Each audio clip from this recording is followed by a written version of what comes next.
Langit kota Sejiran tertutup awan kelabu yang menggantung rendah. Angin dingin membawa aroma tanah yang basah, memancing warga keluar dari rumah untuk menikmati awal musim penghujan. Namun, hujan pertama kali itu bukanlah berkah seperti biasa. Tetesan yang jatuh dari langit berwarna merah pekat, menggumpal seperti darah segar. Penduduk terdiam di ambang pintu rumah mereka, saling berpandangan penuh tanda tanya. Beberapa anak kecil berlari ke tengah jalan, mengulurkan tangan untuk menyentuh hujan. "Kenapa airnya merah?" tanya salah satu dari mereka, wajahnya polos. Pak Wiryo, kepala desa, berdiri di depan rumahnya sambil memperhatikan langit. Wajahnya tegang, dan tangannya gemetar tanpa dia sadari. "Ini bukan pertanda baik," gumamnya, hampir seperti berbicara pada dirinya sendiri.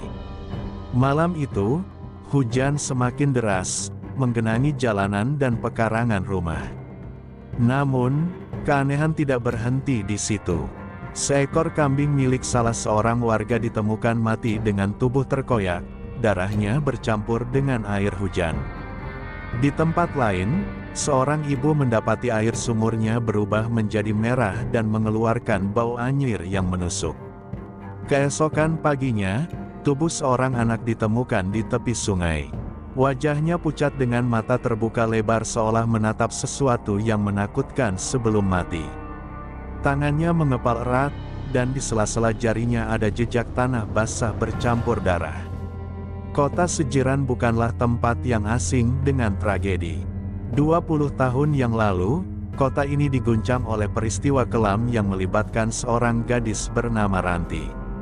Ia dikenal sebagai anak yang pendiam namun cantik, tinggal bersama ibunya yang sakit-sakitan di pinggiran kota. Namun, ketika panen gagal selama 3 tahun berturut-turut, penduduk mulai mencari kambing hitam. Ranti menjadi sasaran tuduhan tanpa alasan yang jelas. Desas-desus bahwa dia memiliki ilmu hitam menyebar dengan cepat, dan para tetua desa memutuskan untuk menghilangkan kutukan dengan mengorbankan Ranti. Pada malam yang gelap tanpa bulan, Ranti diseret dari rumahnya oleh sekelompok warga yang dipimpin oleh Pak Wiryo. Gadis itu menangis dan memohon belas kasihan, tetapi jeritannya tidak dihiraukan. Di tengah hutan, tubuhnya diikat pada tiang kayu, dan tumpukan ranting dinyalakan di bawah kakinya. "Aku tidak bersalah, aku tidak melakukan apa-apa," teriak Ranti, suaranya menggema di antara pohon-pohon gelap. Tetapi tidak ada yang peduli. Api mulai membakar tubuhnya, dan jeritannya berubah menjadi sumpah terakhir. "Kalian akan membayar, anak-anak kalian akan mati, dan darah akan hujan di kota ini." 3 hari setelah hujan darah pertama turun, suasana kota Sejiran berubah drastis. Genangan air merah mulai membusuk, mengeluarkan bau anyir yang membuat warga mual. Tidak ada yang berani keluar rumah setelah gelap, tetapi teror datang bahkan ketika mereka bersembunyi. Seorang wanita ditemukan mati di tempat tidurnya dengan wajah membiru, darah mengalir dari matanya. Di dinding kamarnya tertulis pesan yang membuat bulu kuduk meremang, "Aku kembali." Pak Wiryo mulai dihantui mimpi buruk setiap malam. Dalam mimpinya, ia melihat Ranti berdiri di tengah hujan darah, wajahnya hangus terbakar dengan senyum penuh dendam. Terkadang, ia mendengar suara-suara di rumahnya, langkah kaki di atas atap, bisikan di ruang kosong, dan suara tawa kecil yang membuatnya tidak bisa tidur. Ketika seorang anak kecil menghilang tanpa jejak, warga desa mulai menyalahkan Pak Wiryo. "Ini kutukan atas dosa masa lalu," kata seorang wanita tua. "Kita semua terlibat, tapi kau pemimpinnya." Pak Wiryo tahu bahwa mereka benar. Tapi apa yang bisa dia lakukan? Pada malam keempat, Pak Wiryo mengumpulkan para tetua desa yang masih hidup. Mereka memutuskan untuk melakukan ritual di tempat Ranti dibakar, berharap dapat menghentikan kutukannya. Dengan membawa sesaji berupa nasi kuning, ayam panggang, dan bunga melati, mereka memasuki hutan saat tengah malam.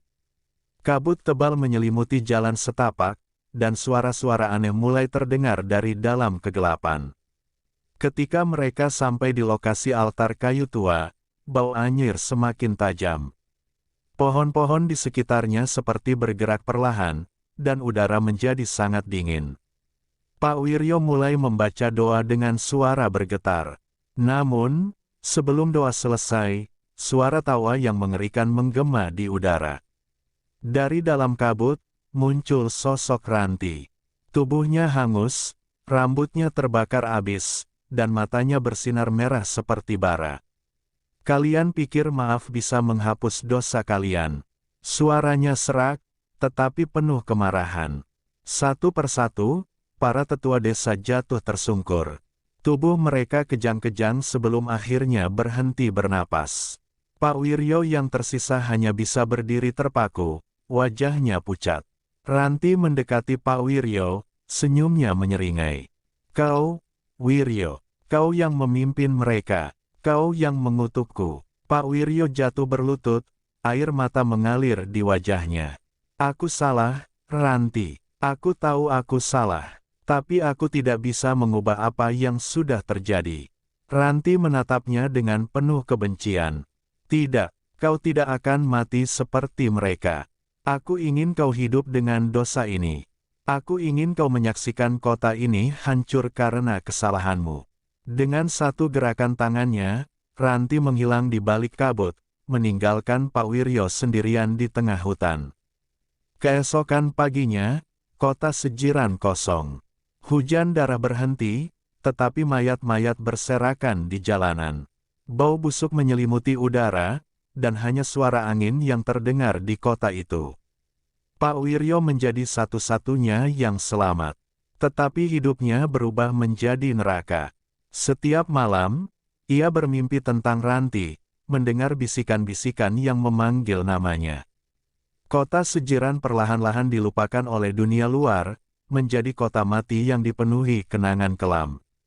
Namun, setiap musim penghujan, orang-orang yang melintas di dekat kota itu bersumpah mendengar suara langkah kaki di atas genangan darah, diikuti oleh bisikan lembut, "Aku kembali."